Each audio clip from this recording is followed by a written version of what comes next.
Okay, so I thought for posterity and for future me, I'd probably do an update based on what's happened today. Um, it's been a while since I recorded my last video. I think I was in Sydney in the middle of my treatment, being the stereotactic radiotherapy. So, what happened in the months after that is, well, first of all, today is the 12th of April. It is pretty much 6 months plus a week since the day I would have seen my optician. I just checked the dates of my first round of blood tests, and they were the 14th of October. Um, of course, 2 weeks after that, I went into hospital for plaque therapy, which we aborted because the tumor was too big. And then 4 weeks after that, I went to Sydney for my radiotherapy, which finished on the 13th of December. So 4 months have passed since then. A month after that, I saw my doctor here in Adelaide. And then a couple of weeks after that, I had a consultation with the oncologist in Sydney. Now, in the intervening period, I've sort of experienced a kind of tranches of vision loss. So to begin with, what had happened was a kind of a closing off or a darkening of vision above my eye line and vision to the inside of my eye line. Now, as a reminder, the tumor is around here in my left eye. So it wasn't really a problem because my right eye would fill in the right eye would fill in the missing image, I suppose. So, I quickly, I'm coming back to Adelaide, I quickly returned to cycling, motorbiking as part of my commute, and then playing tennis when the second half of the tennis season resumed. Now, all the way along, I didn't really make a secret of it, but in my head, I thought, well, this is going to be my last season playing competitive tennis, and that may well still hold up looking forward. However, what had happened was, to begin with, I was seeing little bits of double vision left of center. Now, that's not so much as a result of the radiotherapy as it was a result of the surgery I had, where they had to detach certain muscles to turn my eye around. The scarring and the reattaching of the muscle tissue meant that, quite simply, I didn't have the full sort of range of movement. So looking to my peripheral vision was causing sort of double vision, was causing a bit of a challenge. Something that, for example, I noticed a lot when I was riding around on my bike. The other main side effect that happened pretty much straight away was I couldn't produce tears. I couldn't lubricate my eyes. So my eyelashes and my eyes were getting very dry, and that sort of manifested itself in sort of different ways, in terms of, ironically, if I used sort of artificial tears, I sort of almost found that it was worse, because you kind of wake up. I'd wake up in the morning and your eyes would produce this kind of protective film.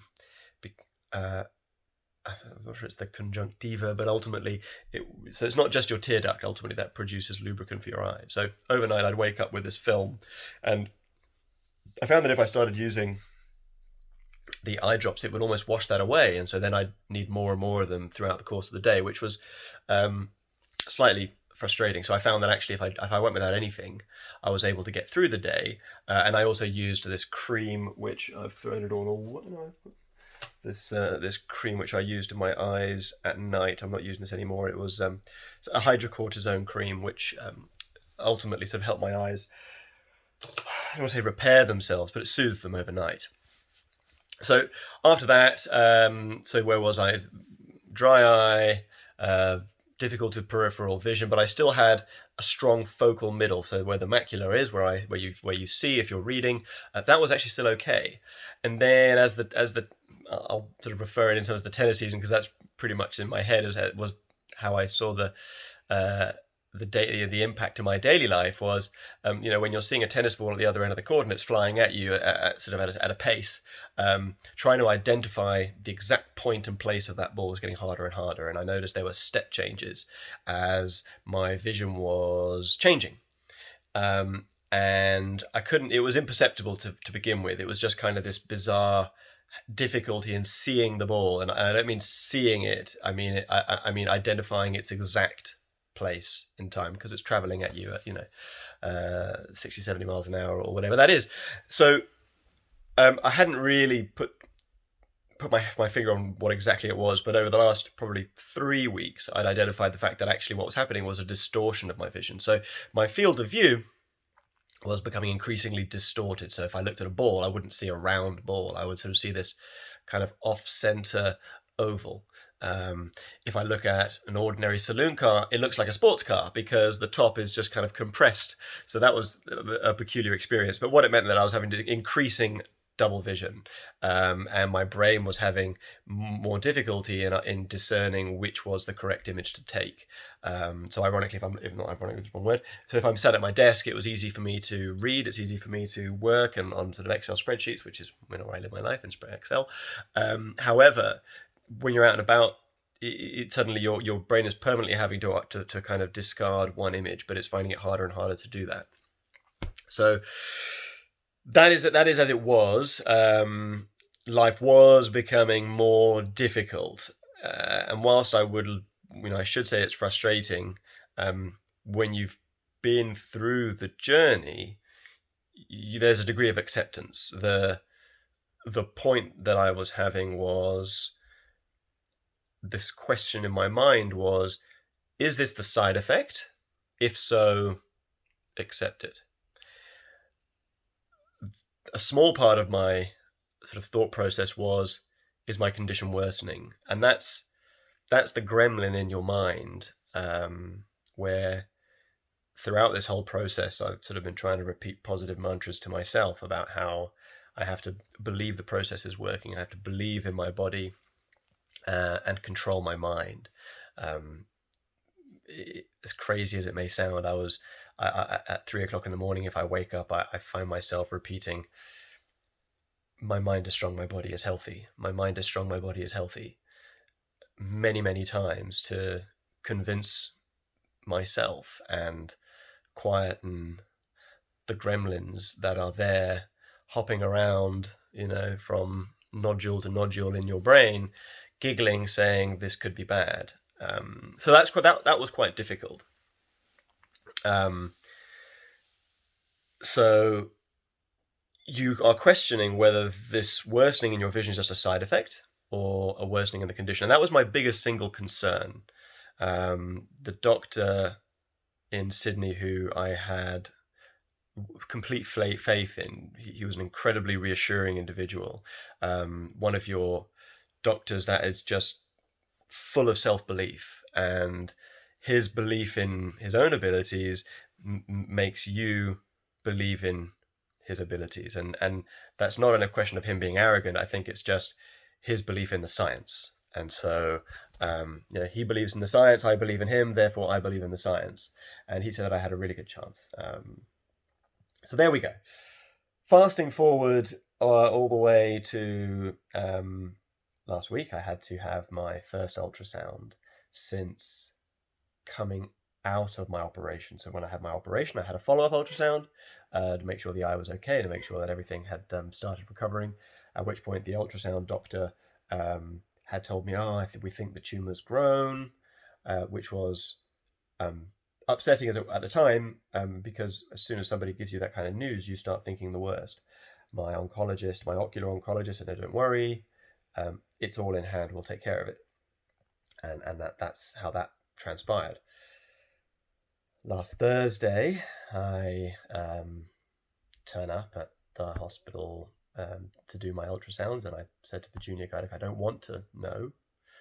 I would like to go through these tests and have the results sent off, and I don't need any dialogue.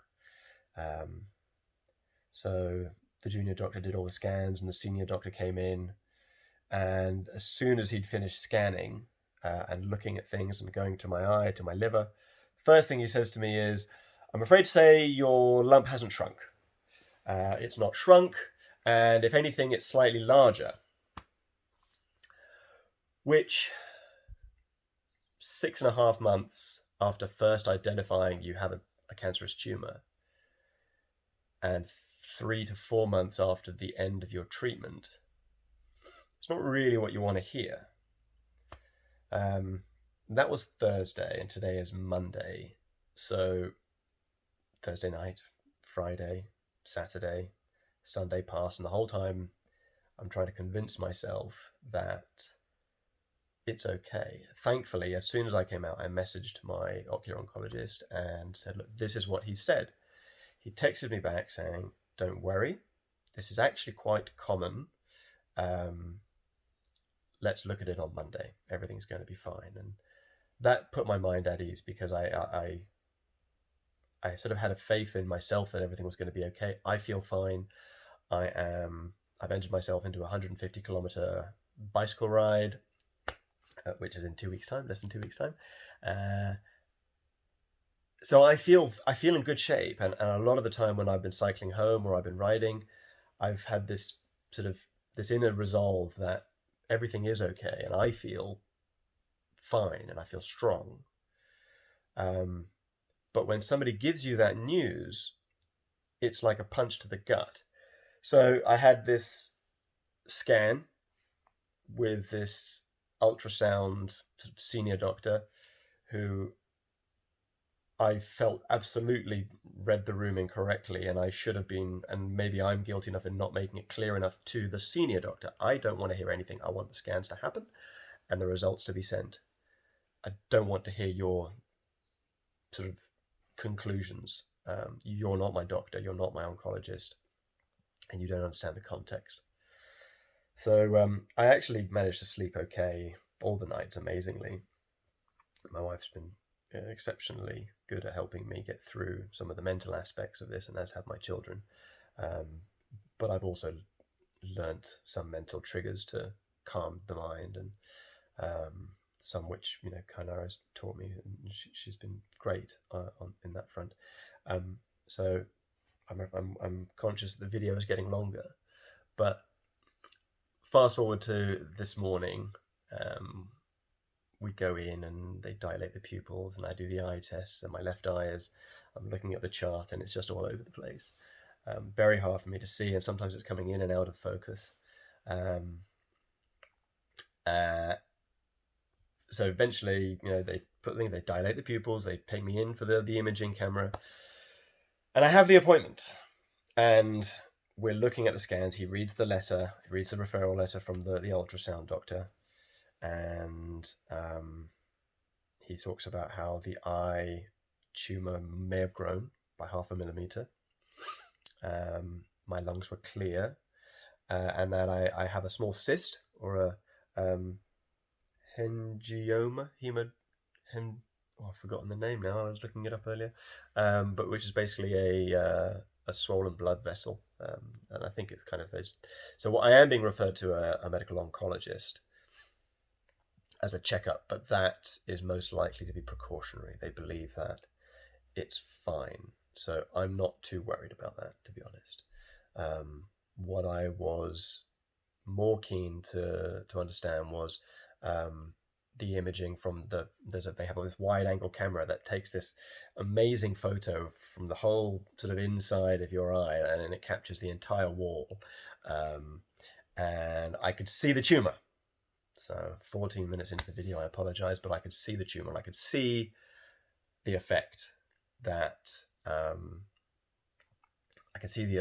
radiotherapy had, and I could see why the ultrasound doctor thought that the tumor had grown, and that is that there was a significant degree of scarring, probably I'd say a border around the whole circumference of the tumor, a border probably a third of the radius, and there was also a changing to the surface of the tumor, which means that some of the cancerous cells on the surface were dying off. So that was a good news, to see that there's scarring of the dead cancer tissue. The surface of the cancer has mutated, showing regression in the tumor.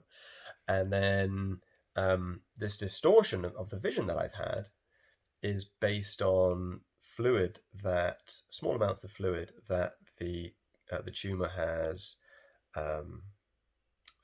created, and is sort of emanating this very small fluid. And what that's doing, because the tumor sits between the retina and an outer layer of the eye. I think it's the conjunctiva, but somebody may correct me if anybody has got this far before falling asleep. So this fluid essentially is lifting the retina forward, and the retina, as you know, is like a projector wall. So if you have a ripple on that wall, it distorts the image. So this fluid has moved over the macula being the focal middle of your eye again. So what's happening is that that is creating this distortion. At which point the doctor said there is a potential, don't want to call it a cure, but there is a vaccination which can mitigate that vision loss. And what it does is it attacks that fluid. And I don't know whether it creates a chemical reaction or exactly what it does, but what it should do is it should remove the fluid, which will then allow my retina to sort of return to the curve of the eye. So the curvature will go back to what it was, and hopefully I actually might get some improved vision. So that's what I was very laboriously building up to. So here we are now. It's been 6.5 months since I first found out that I had a lump in my eye. So we went from having a lump in the eye, could have been benign or cancerous, to you've got cancer, to let's treat it. It's only in the eye. Operation aborted. It might be bigger, but no, it's okay. Oh, we'll send you to Melbourne for a bigger plaque. No, can't send you to Melbourne for a bigger plaque. We'll send you to Sydney for radiotherapy. Go to Sydney, have a great time with my family, have a wonderful cancer holiday, get my treatment, come back, blind faith that it's okay. Progress, vision loss. But still can sort of see, but just not very well.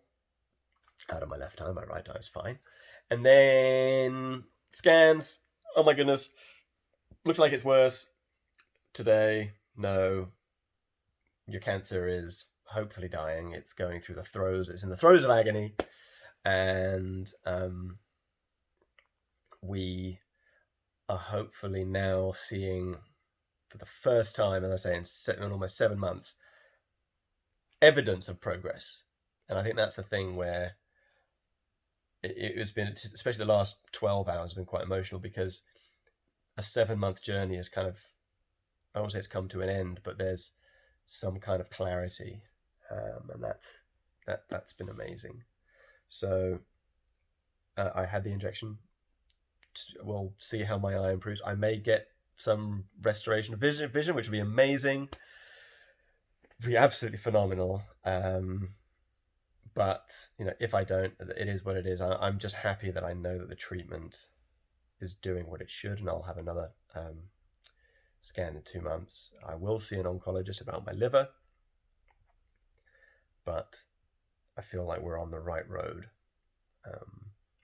So the stereotactic treatment has been hopefully successful. Fingers crossed. And I will update you or me in the future, a few months from now, with hopefully some news that my vision is starting to come back, and continued signs of regression. But there it is. Probably needs to be edited down, but I'll post the full version up anyway. All right.